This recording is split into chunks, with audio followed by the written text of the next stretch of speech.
اس وقت میں حالات ایسے سنگین ہیں کہ جتنا زیادہ ہمیں اللہ کی مدد حاصل کرنی ہو اتنے زیادہ ہم مدد حاصل کریں تاکہ عافیت کے ساتھ ہم رہیں، ہماری نسلیں رہیں۔ اسی لیے اللہ کے رسول علیہ الصلوۃ والسلام نے الدعاء سلاح المؤمن فرمایا۔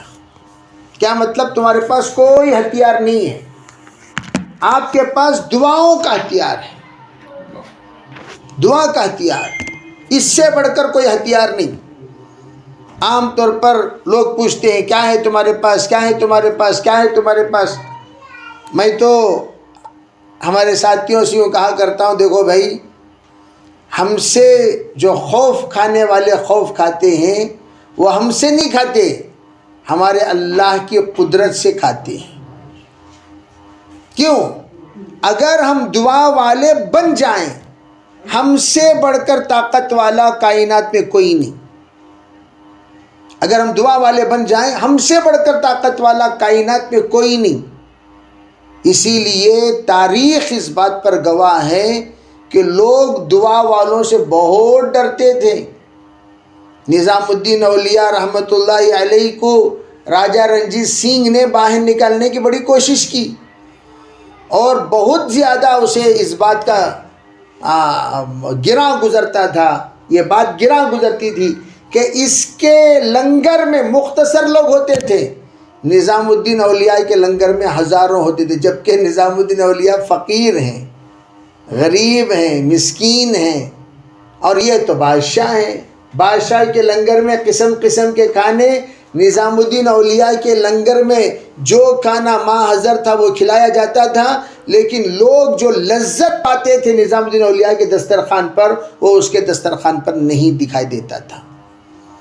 تو اس نے کہا دیکھو ہمارا نام بہت زیادہ بدنام ہو رہا ہے، دن بدن ہماری عزت گھٹتی جا رہی ہے،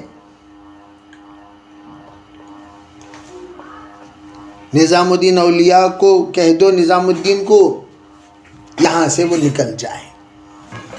تو ایک بار، دو بار، تین بار کہا گیا۔ حضرت نے فرمایا بھائی جو بات بتانا تھا بتاتے رہیں۔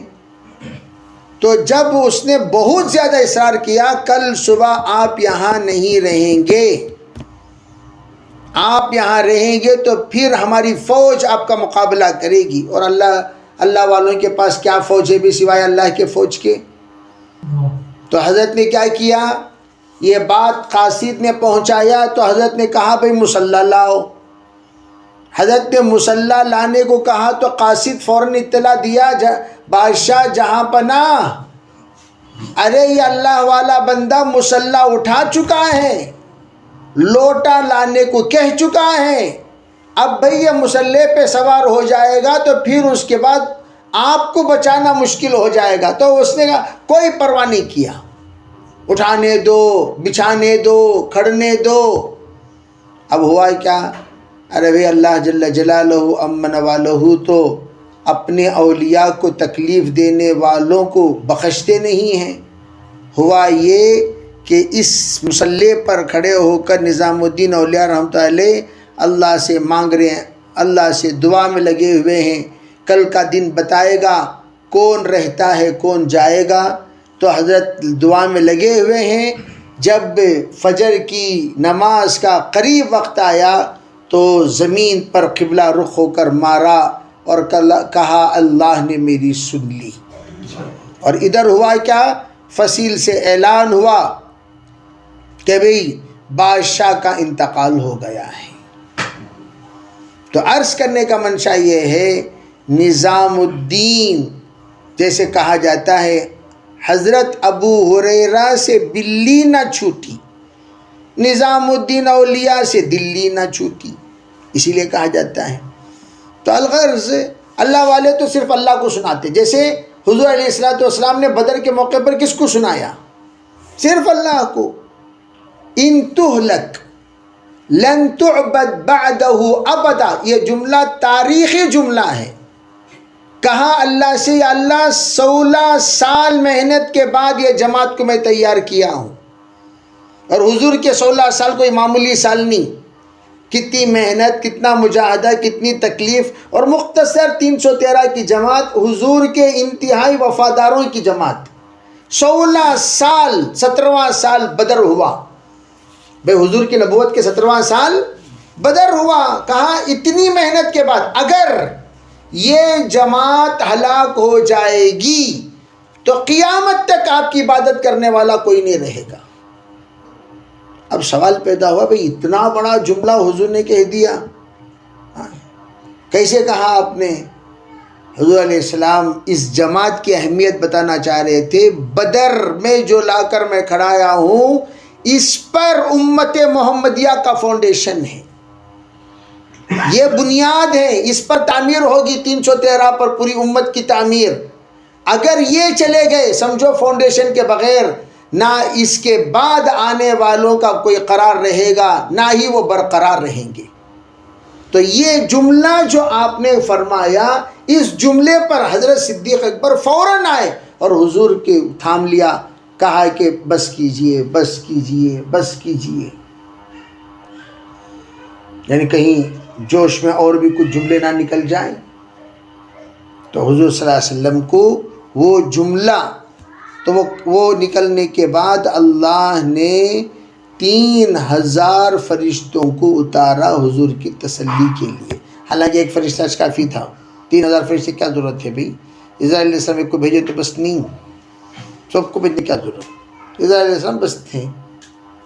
اسی طرح دعاؤں کی طاقت بہت بڑی طاقت ہے. بعض احباب، ہم خود جب بدر گئے تو سنگ جہاں پر بالکل سخت پتھر تھے، اس پہاڑی پر فرشتے اترنے کی وجہ سے بالکل بالو ایسا ملائم ہو گیا ہے جیسے ریشم.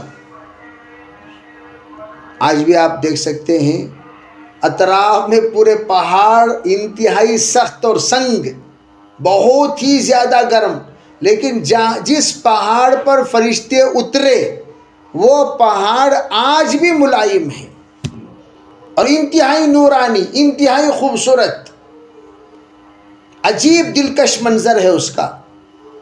خیر، اس لیے دعاؤں کا ہمیں جو حضور نے ہتھیار دیا، وہ کون سے ہتھیار دیا؟ دعاؤں کا ہتھیار. تو اس لیے یہ جو دعا حضرت انس رضی اللہ تعالی عنہ فرماتے ہیں، میں نے حضور اکرم صلی اللہ علیہ وسلم سے چند کلمات سن رکھے ہیں، میں ہمیشہ انہی کلمات کی بنیاد پر، ہمیشہ انہی کلمات کی پناہ میں رہتا ہوں.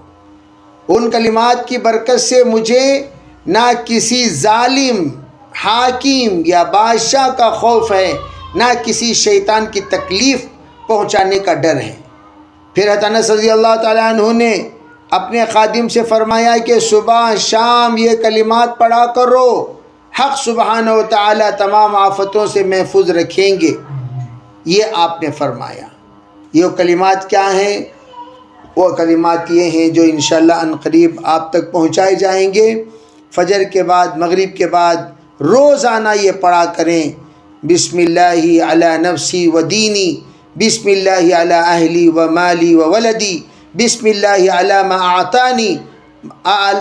آتانی اللہ ربی لا اشرک بی شیئا، اللہ اکبر اللہ اکبر اللہ اکبر، واعز واجل واعظم مما اخاف واحذر عز جارک وجل ثناؤک ولا الہ غیرک، اللہم انی اعوذ بک من شر نفسی ومن شر کل شیطان مرید ومن شر کل جبار عنید، وَإِن تَوَلَّوْا فَقُلْ حَسْبِيَ اللَّهُ لَا إِلَهَ إِلَّا هُوَ عَلَيْهِ تَوَكَّلْتُ وَهُوَ رَبُّ الْعَرْشِ الْعَظِيمِ إِنَّ وَلِيَّ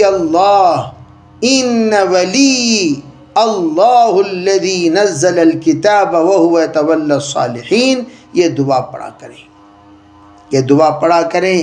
انشاءاللہ ثم انشاءاللہ اللہ کی ذات سے امید ہے اللہ تعالیٰ ضرور بھی ضرور عافیت والے فیصلے فرمائیں گے، راحت والا اللہ تعالیٰ انشاءاللہ فیصلہ کرے گا. اس لیے جو دعائیں آپ کو دی جا رہی ہیں، یہ دعا اپنے جیب میں رکھیں، صبح شام پڑھتے رہیں انشاءاللہ. انشاءاللہ اللہ کی ذات سے امید ہے جلدی یہ دعا پڑھتے پڑھتے یاد بھی ہو جائے گی۔ اللہ تعالی ہمیں سریے کو دعاؤں کا اہتمام کرنے کی توفیق عطا فرمائے اور تمام مصائب سے اللہ ہماری حفاظت فرمائے۔ جی یہ جیب میں رکھ کر کہیں بھی جا سکتے ہیں، کوئی حرج نہیں، یا اندر کے جیب میں رکھ لیں۔ جی کوئی سوال؟